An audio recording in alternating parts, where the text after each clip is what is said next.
রাজশাহী ২ আসনের আমার বাংলাদেশ পার্টির প্রার্থী মোহাম্মদ সাঈদ নোমান জীবনের নিরাপত্তা চেয়ে প্রশাসনের কাছে লিখিত আবেদন করেছেন।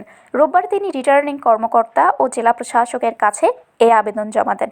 আবেদনে সাঈদ নোমান নিজের দল ও নির্বাচনী প্রতীকের পরিচয় তুলে ধরে দাবি করেন, ৭১-এর পর রাজশাহীতে তিনিই সবচেয়ে তরুণ প্রার্থী হিসেবে তিনি তরুণ সমাজ ও সাধারণ ভোটারদের কাছ থেকে ব্যাপক সাড়া পাচ্ছেন এবং নির্বাচনী মাঠে তার অবস্থান শক্ত হয়েছে বলেও উল্লেখ করেন। তিনি অভিযোগ করেন, জনপ্রিয়তা বৃদ্ধি পাওয়ায় প্রতিদ্বন্দ্বীরা তাকে নির্বাচন থেকে সরাতে ষড়যন্ত্র করছে।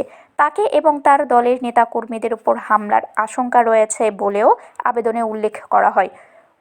ওসমান হাদির মতো তাকেও নির্বাচনী মাঠ থেকে সরানোর চেষ্টা চলছে বলে দাবি করেন তিনি। আবেদনে সাঈদ নোমান জানান, বর্তমান পরিস্থিতিতে তিনি উদ্বেগ ও নিরাপত্তাহীনতায় ভুগছেন। নির্বিঘ্নে নির্বাচনী প্রচারণা চালাতে প্রশাসনের সহযোগিতা ও প্রয়োজনীয় নিরাপত্তা নিশ্চিত করার অনুরোধ জানান। কার কাছ থেকে কী ধরনের হুমকি পাচ্ছেন এ বিষয়ে জানতে চাইলে তিনি নির্দিষ্ট কারো নাম উল্লেখ করেননি। তার ভাষ্য, কোনো অনাকাঙ্ক্ষিত ঘটনা ঘটার পরই বিষয়টি স্পষ্ট হবে। এ বিষয়ে রিটার্নিং কর্মকর্তা আফিয়া আক্তার বলেন, এবি পার্টির প্রার্থীর কাছ থেকে নিরাপত্তা সংক্রান্ত একটি আবেদন পাওয়া গেছে। সেটি আইন শৃঙ্খলা রক্ষাকারী বাহিনীর কাছে পাঠানো হবে। পাশাপাশি নির্দিষ্ট হুমকির তথ্য উল্লেখ করে সংশ্লিষ্ট থানায় সাধারণ ডায়েরি করার পরামর্শ দেওয়া হয়েছে। আপনারা জেনে থাকবেন যে আমি এই মুহূর্তে রাজশাহী শহরের সবচেয়ে তরুণ ক্যান্ডিডেট এবং ইতিহাসের ১৯৭১ সালের পরে বাংলাদেশ হওয়ার পরে আমি রাজশাহী শহরের তরুণ ক্যান্ডিডেট এবং মতিহারের সবচেয়ে তরুণ ক্যান্ডিডেট এবং মতিহারের প্রথম ক্যান্ডিডেট। তো মতিহারে আমার বাড়ি।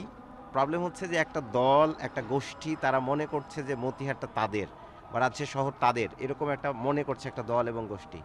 তারা বহুভাবে আমাকে ভোট থেকে বিরত রাখার চেষ্টা করেছে, কিন্তু কোনোভাবেই যখন সম্ভব হয়নি তখন তারা আমার কাছে ইনফরমেশন আসছে যে আজকে দুপুরবেলায় তারা আমাদের মতিহার থানার মধ্যে একটা জায়গায় কয়েকজন বসে আমাকে হাদির মতো একটা প্ল্যান করে আমাকে সরিয়ে দেওয়া যায় কি না, যেটা মতিহারে সম্ভব না। মতিহারের বাইরে যদি আমি কখনো ক্যাম্পেইনে যাই, প্রচারণায় যদি যাই, তাহলে তারা হাদির মতো একটা প্ল্যান করে আমাকে কাউকে দিয়ে, কোনো শুটারকে দিয়ে গুলি করিয়ে মারার একটা প্ল্যান করতেছে। এইটা আমার কাছে আমার কানে আসছে। দ্যাটস ওয়াই আমি দেনান্দিয়ার আমি সময় ক্ষেপণ না করে আমি যে রিটার্নিং কর্মকর্তা যিনি আছেন ওনার কাছে আমি জানিয়ে গেলাম। উনি বললেন যে আমরা প্রশাসনিক ব্যবস্থা নিচ্ছি, আইন অনুযায়ী ব্যবস্থা নিচ্ছি।